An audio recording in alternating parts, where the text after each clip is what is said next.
Welcome friends.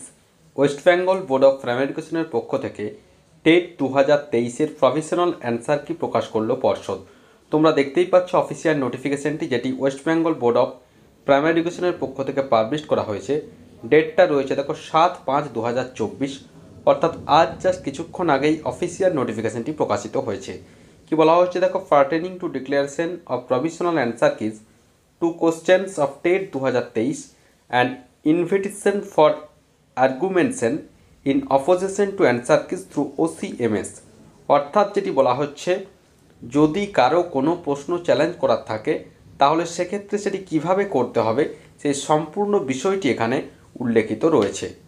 প্রথমেই কি বলা হয়েছে দেখো, all the registered examinees who participated or appeared in teacher eligibility test 2023 TET 2023 primary conducted by the board are hereby requested to visit the following website of WBBPE অর্থাৎ West Bengal board of primary education .org অথবা WBBPE যে নির্দিষ্ট website রয়েছে সেই ওয়েবসাইটে গিয়ে এই যে প্রভিশনাল অ্যান্সার কি সেটি অবশ্যই ডাউনলোড করা যাবে। নেক্সট কি বলা হয়েছে দেখো, the board as an examining body declares that candidates shall be entitled to dispute the correctness of such answer keys upon producing their respective credentials of TET 2023 if any against the enclosed answer keys appended with this notice। অর্থাৎ board লেটারে যেটি উল্লেখিত রয়েছে, যদি কারো কোনো প্রশ্ন challenge করার থাকে, যদি মনে হয় যে এই প্রশ্নের উত্তর আরও একটি আলাদা হতো, তাহলে সেক্ষেত্রে তারা চ্যালেঞ্জ করতে পারবে। এবং কিভাবে চ্যালেঞ্জ করতে হবে দেখো, সেটি অফিসিয়াল যে ওয়েবসাইটের পোর্টাল রয়েছে সেই পোর্টালে গিয়ে এখানে এই যে প্রশ্নের প্রেক্ষিতে অবশ্যই কিসের জন্য প্রশ্নটা সঠিক বলে মনে হয়েছে তার যে প্রমাণ অর্থাৎ সেই ডকুমেন্ট কিন্তু যে রেসপেক্টিভ ক্রেডেন্সিয়াল অবশ্যই আপলোড করতে হবে। তো এই যে প্রসেসটা সেটা শুরু হবে আগামী 10 মে 2024 থেকে এবং চলবে 9 জুন 2024, অর্থাৎ এক মাস টাইম রয়েছে। আগামী 10ই মে 2024 থেকে 9 জুন 2024 রাত্রি 11:59 পর্যন্ত নির্দিষ্ট পোর্টালে গিয়ে তোমরা এই যে প্রশ্ন যদি কারো কিছু মনে হয় সেক্ষেত্রে চ্যালেঞ্জ করতে পারবে।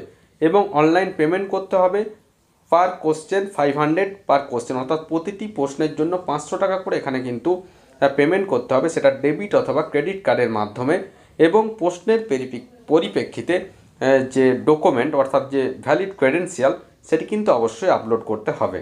নেক্সট এখানে আরও কি বলা হয়েছে দেখো, the subject experts will examine all such disputes duly filled and it is only thereafter that the final answer keys will be disclosed in public domain।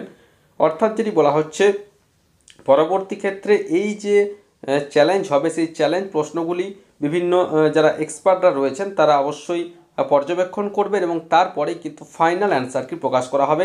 এটি যেটি প্রকাশ করা হয়েছে আগে এই পিডিএফে রয়েছে সেটি হচ্ছে প্রভিশনাল অ্যান্সার কি, অর্থাৎ চ্যালেঞ্জ হয়ে যাওয়ার পর সেক্ষেত্রে সমস্ত দিক বিচার বিবেচনা করে ফাইনাল অ্যান্সার কি পাবলিশ করা হবে।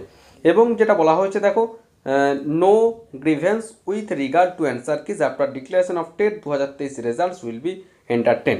অর্থাৎ টেট 2023-এর ফাইনাল রেজাল্ট প্রকাশ হয়ে যাওয়ার পর কিন্তু কোনোরকম কোনো এখানে অভিযোগ করা যাবে না যে এই প্রশ্ন ভুল ছিল বা এর উত্তর আরও একটি হতো। নেক্সট যেটা বলা হচ্ছে, the fee indicated above shall stand forfeited in the dispute is held by the subject experts to be আনজাস্টিফেবল।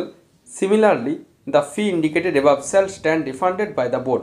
অর্থাৎ এই যে চ্যালেঞ্জ করা হবে সেক্ষেত্রে যে 500 টাকা করে পার কোশ্চেনের জন্য দেওয়া হবে, সেক্ষেত্রে যদি যে চ্যালেঞ্জ করবে সেক্ষেত্রে যদি তার কোনো ভুল হয়ে থাকে তাহলে সেক্ষেত্রে কিন্তু 500 টাকা কিন্তু ফেরত পাওয়া যাবে না।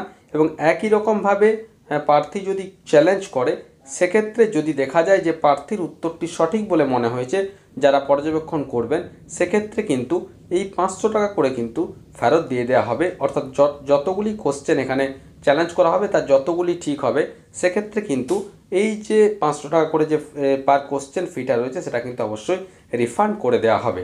তো এই ছিল কোশ্চেন চ্যালেঞ্জের প্রসেস। এবং তার নিচে দেখো পরপর করে কিন্তু যে অ্যান্সার কিগুলো এখানে উল্লেখিত রয়েছে, কোশ্চেন বুকলেট কোড রয়েছে A1, 2, 3 রয়েছে। তো সেক্ষেত্রে তোমরা কিন্তু পরপর মিলিয়ে নিতে পারবে। পরপর কোশ্চেন বুকলেট কোড অনুযায়ী কিন্তু এই যে প্রভিশনাল অ্যান্সার কি সেটা কিন্তু পাবলিশ করে দিয়েছে পর্ষদ। তো এই ছিল এই মুহূর্তের আপডেট। পরবর্তীতে এই ধরনের নিত্য নতুন আপডেটসগুলো সবার আগে পাওয়ার জন্য অবশ্যই আমাদের কর্মতীর্থ ইউটিউব চ্যানেলটিকে সাবস্ক্রাইব করে পাশে থাকা বেল বাটনটিকে প্রেস করে দাও, যাতে সমস্ত ধরনের আপডেটসগুলো সবার আগে তোমাদের কাছে পৌঁছে যায়। ধন্যবাদ।